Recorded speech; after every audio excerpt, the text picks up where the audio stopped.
Okay, here with head men's and women's track and field coach Sarah Ingram. Coach, this week you're hitting the road, heading back up to the podium in Spokane, Washington for another meet in the indoor season. What have you been working on in practice? You've had one indoor meet earlier in the season, at the end of 2023. Then you've had a few weeks to kind of prepare for this. Your season schedule is going to start picking up pretty quick. So what have you been working on, and how's practice been going so far? Practice has been going great. It's kind of weird having a meet before the winter break. We have to send the kids home over the winter, and they've got a few weeks off.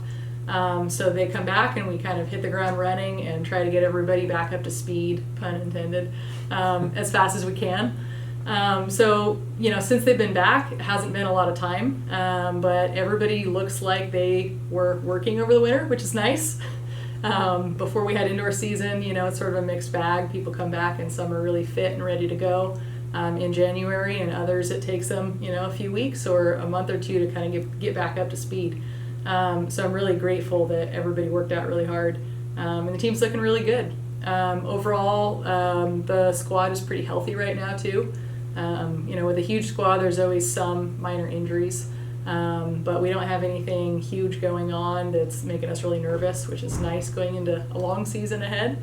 We're bringing some of our sprinters this weekend who weren't able to come at our last indoor meet. So this will be sort of their first showing and their first opportunity, and we're excited to see what they can do because they're some of our top guys.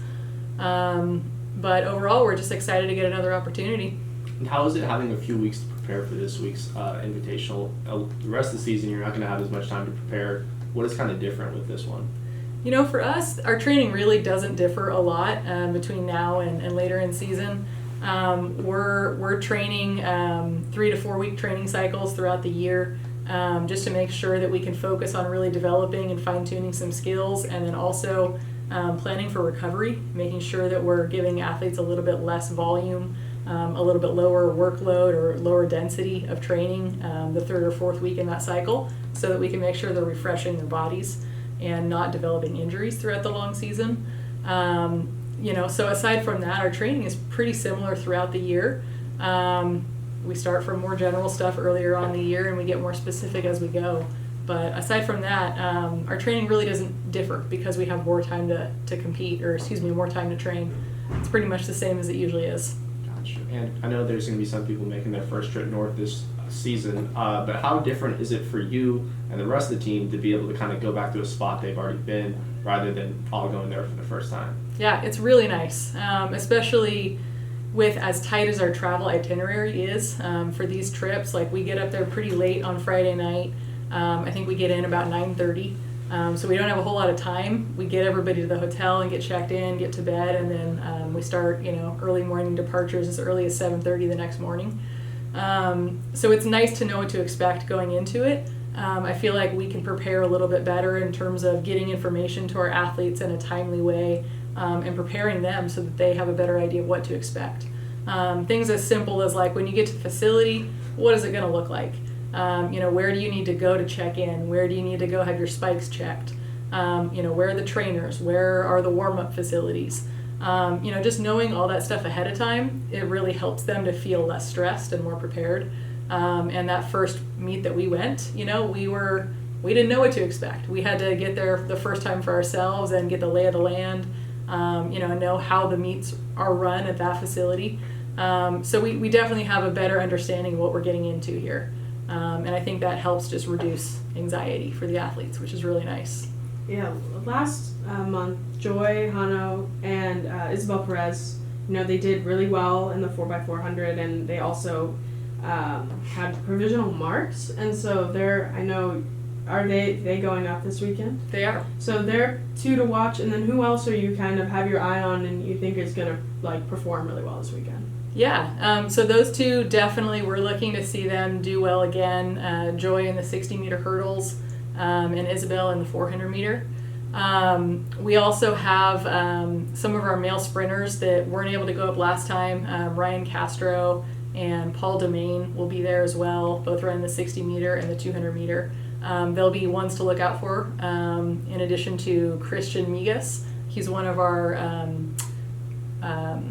upper division transfers this year. He's actually the only one on our team who has experience running indoor track before this year as a transfer student. He's definitely somebody to look for in the 200 as well. Let's see, on the throws side, our freshman Joe Gonzalez has shown a lot of really good improvement lately in training in the shot put and the weight throw, which is a brand new event for him.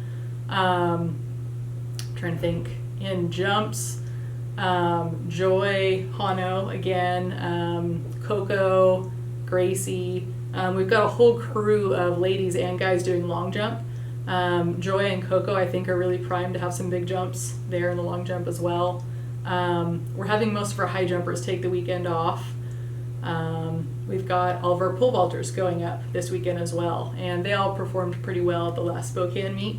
We were talking earlier about how difficult it is to transport pole vault poles to a meet like this where we fly. So it's a really good opportunity for them to get another indoor competition. How is it, maybe you guys can do everything indoors, but has the weather affected you guys' practice outside at all? Always. No matter what time of season we're in, the weather is always something that affects us pretty dramatically. And, we're still outside running and training in the rain. Depending on what we're doing and when facilities are available, we try to get inside.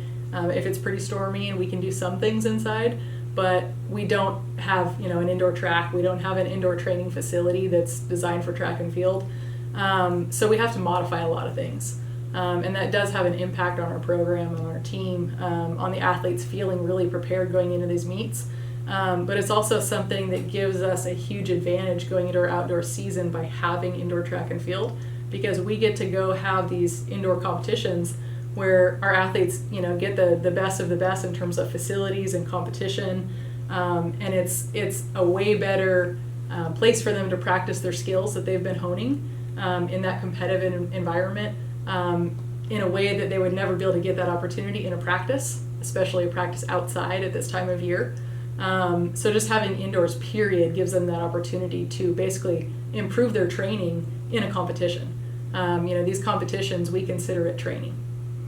And while considering it training, can you kind of break it down from the athlete's perspective of, I don't want to say the disadvantages, but just not being able to train indoors compared to schools that are able to? Wishing, longing, hoping. I don't know. I mean, there's most of our competitors that are at the same level. D2 schools, at least on the Pacific side of the states. Most of them don't have indoor facilities, so I don't think it's. We're not comparing ourselves against big D1 schools that have indoor training facilities and have indoor tracks. I think we're training in the same way that other schools at our same level are. At least in this region, the whole West Coast, there's not many indoor facilities. In fact, up in Spokane and Seattle, New Mexico are some of the only facilities that have an actual track and field indoor competition venue. Gotcha, yes. I just didn't quite know. What's something that you're really looking forward to this weekend? God, all of it. The last time we were up there, this facility is just so incredible. And I don't know, I guess it was holiday time, but it felt like Christmas to me. It felt like it was like a gift, being able to have an entire track meet inside in amazing weather, it was so much fun, and it took out a lot of the things that we normally have to deal with that are just difficult and stressful, and the things that make you gritty and you survive, but that don't necessarily allow you to thrive. Just practicing and training for track and field and an outdoor sport in the wintertime is grueling. So just being able to be inside and have this incredible facility is just so much fun. So I'm really looking forward to that again for our whole team. This is just kind of a random question just for you, not so much about Humboldt or the team, but when you were a track athlete, did you ever have indoor? Did you compete indoor, or was it always outdoor when you were an athlete? So, I mean, indoor existed. I'm not that old, but when I was a junior college athlete, and we didn't have indoor in junior college then. When I transferred to UCLA, we had indoor, but at that time, my primary event was javelin, and javelin isn't an indoor event. So I actually never competed in indoor track and field. Okay. I was just curious. That's all. Yeah. I'm all good. Thank you. All right. Well, good luck this week, and look forward to talking next week. Thanks, Coach. Thank you. Thanks. Best of luck. Thanks, guys.